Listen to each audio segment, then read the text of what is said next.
nakagawa ako ng music video. Ako na. Nung sinimulan ko to, hindi ako masyado naka-document kasi nangangapa pa lang ako kung talagang itutuloy ko ba na i-shoot tong mag-isa at i-edit ng mag-isa. Kaya wala masyadong BTS shots din kasi ginagamit ko yung phone ko as a remote control dito sa main camera ko na SLR. Kaya walang second camera to shoot the BTS. At saka yung mga kasama ko dito sa bahay, mga tulog na rin. Hinihintay ko maggabi talaga kasi may toddler kami dito sa bahay na kailangan patulugin ko muna bago makapag-shoot. Kasi sobrang gulo po ni Bebboy. Yun! So, ito yung mga clips na nakuha ko kahit papano to document this shoot, this music video. At sana enough siya to share the behind the scenes ng music video na to. At yung mga kung paano ko ba siya nagawa kahit papano. Yun, tingnan natin. So, kung may malabo na video or malabo na ganap, sisingit na lang ako to explain it. Okay? Let's go! Popsta!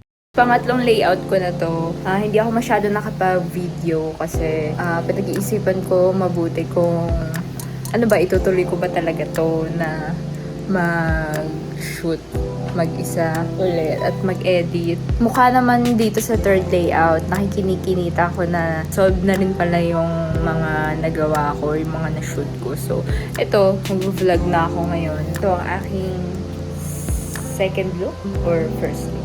Kasi yung first look ko, naka-black shirt lang naman ako kasi ulo lang naman yung shoot dun. So, probably this is the first look.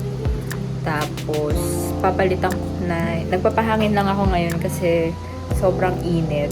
Papalitan ko na yung backdrop, itong itim na backdrop into blue para sa next na layout. Technically, yung sa final MV na, ito yung unang look. Yung first draft ko kasi, ito. Dumi na phone ko. Ayun lang. Yan yung first draft ko. So, ulo lang talaga siya. Hindi ko pa siya napapalitan. So, ano yung napanood nyo ngayon? Napag-decide ko lang na kasi konti yung first look na yun. Konti lang siya. So, sabi ko, nasisilawan ako no? Hinaan natin.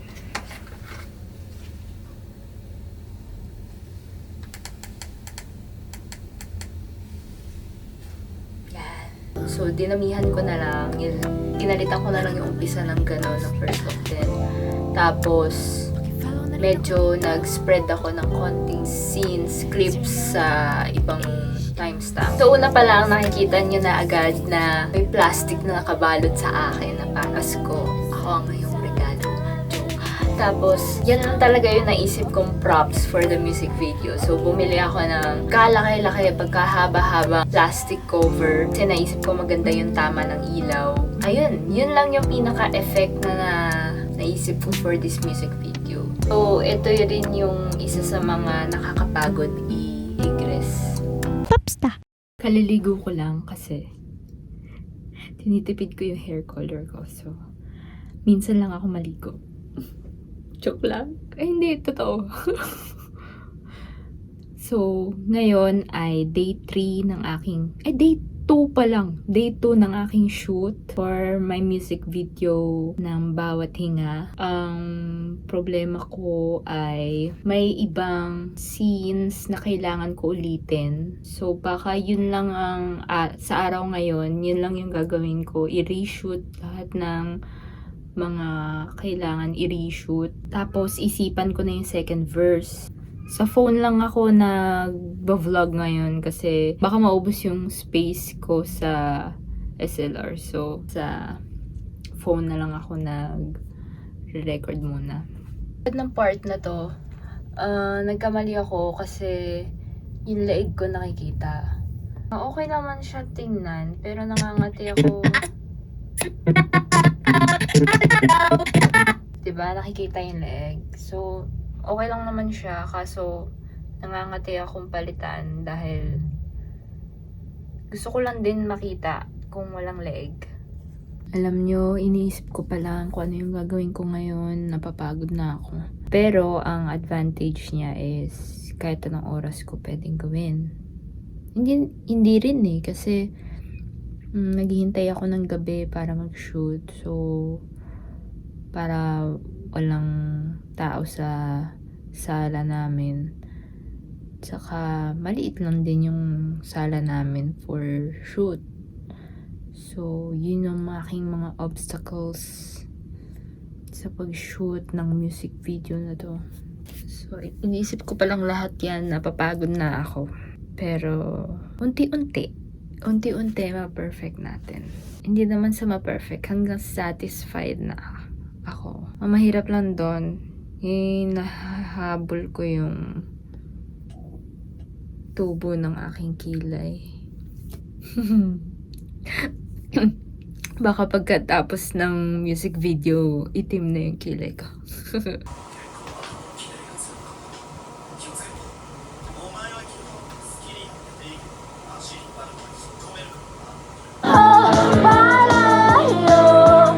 May hahantungan ba kung walang layunin?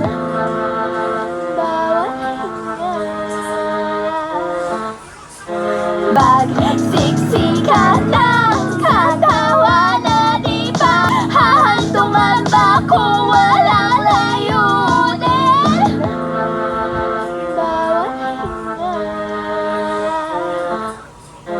Bawat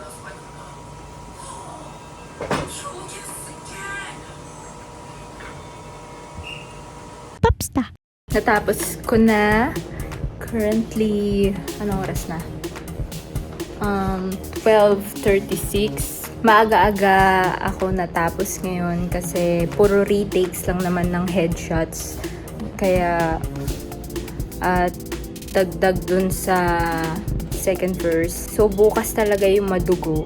Kasi yung concept ko dun is kagebunjin technique na naman. Sana magawa ko bukas yun. Feeling ko bukas talaga magpupayat ako hanggang madaling araw. Pero let's see kung kaya din ba yung concept ko. Kasi if ever hindi kaya, mag-iiba ako ng concept last minute. So you guess it. Hindi ko siya nagawa. Mahirap kasi siya gawin. As in, yung plano ko is still shot lang na hindi gumagalaw. Tapos, pagtatabi-tabihin ko silang lahat. Eh, dapat sa mga ganun naka-green screen. Eh, yun naman green screen. So, iniba ko na lang yung concept na katulad na lang siya ng second verse. Ng panning to the left na lang siya. So, third day of shooting. This is the third concept. So, naka onesie black lang ako. Tapos, white na yung background. Dalawa na yung ilaw ko. Before kasi isa lang. Hindi ko na siya na-shoot, sorry. Kasi, wala rin akong time.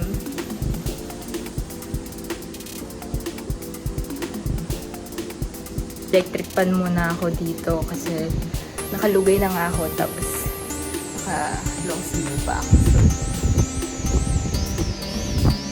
Sobrang init. Ganito ako lagi tuwing shoot. After ko mag-shoot ng few clips na pwede ko nang i-edit, diretso ako agad dito sa taas para i-edit siya agad. Okay, let's see kung ayos ba yung ginawa kong shoot. Kung editable ba siya.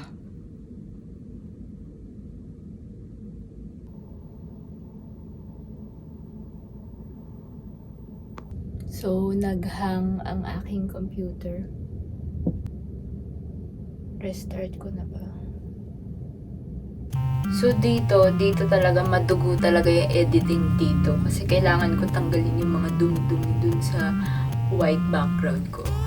Eh, hindi ko pinlansya or hindi ko pa nilaban yung white background ko na yun. Tapos yung lighting ko hindi din ganun kalakas. So, tapos may ibang parts, kung nakita niyo yung music video talaga, may ibang parts doon na, kita niyo, di ba? May mga naputol na hindi ko na sasabihin kung saan. Kasi nga, nakaka-stress. Hindi ko na siya inulit. Hindi ko na siya pinalitan ng mas maayos na video o nag-reshoot pa ulit. Kasi, ako ay sobrang haggard na. Ayoko na siya ulitin talaga kasi hindi pa buo yung music video.